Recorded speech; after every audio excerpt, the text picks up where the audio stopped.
Chaque lundi, 12h30 dans Smart Bourse, en direct, les enjeux techniques de marché. Le plan de trading de Smart Bourse avec les équipes d'IG, c'est Vincent Bois qui nous accompagne ce lundi. Bonjour Vincent. Bonjour. Bienvenue, merci beaucoup d'être avec nous. Alors, on va évoquer les enjeux techniques du moment, mais petit coup d'œil quand même sur ce mois de février qui aura vu un record historique du CAC 40 et puis une dynamique la semaine passée qui semblait s'inscrire dans une logique de consolidation. On aura baissé d'à peine 2% avant de repartir ce matin, bille en tête, avec une hausse de plus de 1,5% pour les indices européens. Et tout à fait, une consolidation, mais qui ne s'est pas transformée par une respiration, en tout cas un retour en arrière, qui aurait pu justement amener à un retour aussi un peu plus sain, parce que ici on se dit qu'il y a peut-être une surchauffe, on le voit d'ailleurs en Chine où ça part un peu plus en arrière, et la hausse sur le CAC s'est un peu matérialisée grâce à la reprise chinoise. Donc il y a effectivement cette respiration qui pour le moment est un peu courte, mais effectivement on a tenu les 7200 points sur l'analyse technique, et donc on peut aller chercher une nouvelle fois ce plus haut historique, mais il va falloir quand même revenir en arrière à un moment pour essayer de réfléchir, de remettre les choses à plat, de voir la politique monétaire bien entendu, les statistiques et l'inflation. C'est vrai qu'on sort d'une période qui a été intense en matière de chiffres économiques, en matière de publication d'entreprises également, et là on rentre dans une phase qui sera peut-être un peu plus creuse. On aura des chiffres importants sur l'emploi américain la semaine prochaine, et ensuite on repart comme toutes les 6 semaines pour les décisions de banque centrale. Si on regarde le CAC 40 avec le graphique journalier que vous nous apportez, Vincent, qu'est-ce qu'on peut dire justement des niveaux clés sur lesquels on se trouve et des enjeux techniques justement, notamment si on réfléchit à l'idée d'une consolidation qui reste quelque chose de légitime peut-être à ce stade. Pour le moment les 7200 ont tenu, dont on parlait la semaine dernière justement, ils tiennent et ils permettent le rebond, plus de 1,5 à l'ouverture. On verra bien sûr au niveau des États-Unis si cela tient, parce qu'on a quand même eu une mauvaise nouvelle vendredi, l'inflation américaine qui rebondit, qui est au-delà du consensus, une baisse légère qui serait tout de même limitée par rapport à l'information qu'on a, par rapport aux perspectives de taux de la BCE, de la Fed qui remontent. Donc pour le moment c'est plutôt technique, les 7200 qui peut permettre d'aller chercher une troisième fois ce nouveau plus haut historique qui s'installe sur les 7380, 90. Au-delà, bien, c'est l'inconnu bien sûr, les seuils psychologiques, les 7500, mais pour moi cela c'est plutôt un rebond technique. On tient les 7200, on attend de voir.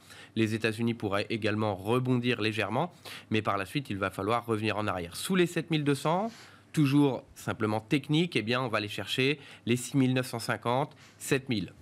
Le seuil des 7000 points, bien entendu, et puis 6950, à quelques points près, c'est l'ancien plus haut historique qu'il a fallu 20 ans à retrouver, donc il y a un an maintenant. Donc c'est un niveau technique important, et c'est ici qu'on verra si le rebond se redessine, et donc confirmation de la hausse, ou si au contraire on vient franchir ces 7000 points, 6950, et donc on retourne à la baisse et on revient plutôt sur les risques. Donc le pivot pour vous, il est c'est 6950, 7000, c'est ça sur le CAC.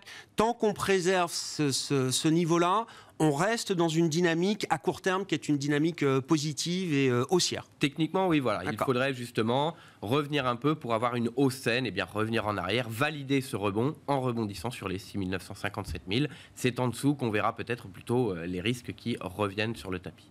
Alors, on parle beaucoup du CAC, on en parle parce qu'évidemment on est en France, mais on en parle d'autant plus que le CAC est un indice qui a retrouvé une forme de leadership qu'on n'a pas connue, en tout cas que toute une génération d'investisseurs n'a pas connue depuis au moins 10 ou 15 ans.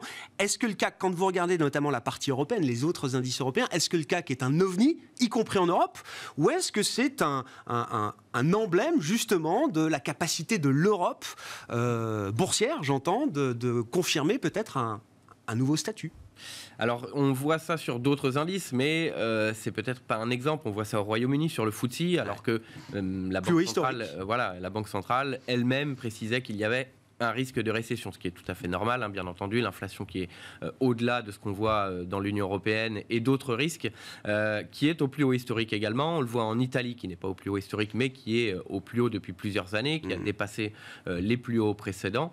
Donc d'autres indices en Europe. Il y a l'Allemagne, pour le moment, qui est un peu à la traîne, mais qui n'est pas très loin. C'est tout à fait honorable encore, cette hausse, qui a une activité manufacturière un peu plus importante, et on l'a vu sur les PMI. L'activité de service, elle, redécolle. pendant que l'activité manufacturière était un peu à la traîne, toujours en contraction. Mais ce n'est pas un exemple. Le CAC est bien sûr plutôt parmi les premiers, mais il n'est pas seul. Et donc, voilà, c'est quand on voit la situation. C'est toute l'Europe, effectivement, qui profite de ce moment boursier. Voilà, mais important. En effet, quand on voit la situation économique, peut-être pas en France, mais au Royaume-Uni, on se dit que cela est peut-être pas tenable longtemps. Et puis, bien entendu, la hausse qui est maintenant limitée en Chine, qui a permis aux indices européens de remonter, il va y avoir un rattrapage quelque part probablement. Qu'est-ce qu'on peut dire de la partie américaine, et notamment si on regarde l'indice très lourdement chargé en valeur technologique qu'est le Nasdaq. Vincent, quel état des lieux est-ce qu'on peut dresser pour le Nasdaq? Beau début d'année, parce que le rebond s'est fait un peu après les autres indices, le CAC ou encore aux États-Unis avec le Dow Jones, qui est un peu plus à la traîne récemment. Mais l'indice est plutôt une belle performance depuis le début de l'année. Pour le moment, c'est donc un retour en arrière sur un niveau technique également important. Les 12 900, le plus haut qu'on avait eu en septembre dernier, juste après août, où il y avait les discours de Jérôme Powell qui avaient été extrêmement difficiles à encaisser pour les marchés. Donc un retour en arrière pour le moment, et on retourne sur un niveau technique également qui est plutôt solide, la moyenne mobile 200 périodes, donc la moyenne mobile 50 périodes également. Beau rebond immédiat, donc la semaine dernière dessus, qui pourrait permettre justement de rebondir pendant quelques séances. Mais de la même façon, la correction est un peu peut-être limitée par rapport à la hausse, parce qu'il faut voir d'une part que cette hausse est dirigée par des sociétés qui ont des résultats qui sont tout de même décevants, les mêmes stocks ou ces sociétés technologiques qui n'ont pas de résultats positifs, et des résultats qui ont été franchement décevants. Au-delà du consensus, mais bien entendu, on baisse le consensus et donc les résultats sont un peu encourageants. Mais si l'on regarde des grosses sociétés technologiques, Nvidia par exemple, qui était légèrement au-dessus du consensus sur le résultat ajusté, bien entendu, le résultat par action a baissé de 50% par rapport au trimestre précédent, le chiffre d'affaires de moins 20%. Pour autant, l'action a pris 15% au lendemain des résultats. Donc, il y a tout de même également des écarts qu'il va falloir réduire, ou en tout cas, ces sociétés qui n'avaient pas autant à prendre, plus de 100% si on reste sur Nvidia, 120% de hausse avec des résultats aussi décevants, c'est tout de même qu'il y a également un rattrapage à faire. Donc au niveau technique, on peut rebondir sur cette moyenne mobile 200 périodes, aller chercher nos 12 230 points qui a déjà servi de support puis de résistance, mais probablement un retour en arrière par la suite. Et de la même façon, on parlait du CAC, les 7000 points. Eh bien ici, ce sera la moyenne mobile 200. Donc ce sera plutôt les 11 800, 11 850 qui va nous déterminer justement si le rebond est durable ou si on vient percer ce niveau et accélérer un peu plus à la baisse. Et puis un autre actif qui vous intéresse, c'est l'or, l'once d'or exprimée en dollars. Pourquoi est-ce qu'on suit aujourd'hui cet actif et qu'est-ce qu'il nous apprend de l'état d'esprit des investisseurs? L'or a fortement... Alors c'était difficile, c'était normalement une protection contre l'inflation et puis finalement lorsqu'on a eu des très fortes inflations, on n'était pas au rendez-vous. Mais c'est surtout que c'est corrélé inversement au dollar américain. Donc lorsqu'on surveille le dollar américain, on surveille le cours de l'or également. On a vu le dollar américain qui a fortement baissé donc à partir du début du rebond finalement, octobre-novembre. Le cours de l'or s'est donc envolé. On a vu un soutien également des banques centrales qui achetaient de l'or, donc qui amenait à certains questionnements. Des achats historiques, je crois. Oui, tout à fait. Pour certains, c'était de très forts achats et pour certains, des achats qu'ils n'avaient pas fait depuis des années. Et puis un retour en arrière sur le cours de l'or qui est amené par le rebond du dollar américain. On voit le rebond sur les taux obligataires, sur le dollar américain. Pour autant, les marchés actions, eux, se maintiennent.